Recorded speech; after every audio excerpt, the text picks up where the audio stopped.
மயக்கம் என்ன இந்த மௌனம் என்ன மணி மாளிகை தான் கண்ணே தயக்கம் என்ன இந்த சலனம் என்ன அந்த காணிக்கை தான் கண்ணே கற்பனையில் வரும் கதைகளிலே நான் கேட்டதுண்டு கண்ணா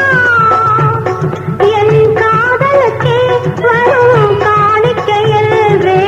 நினைத்தது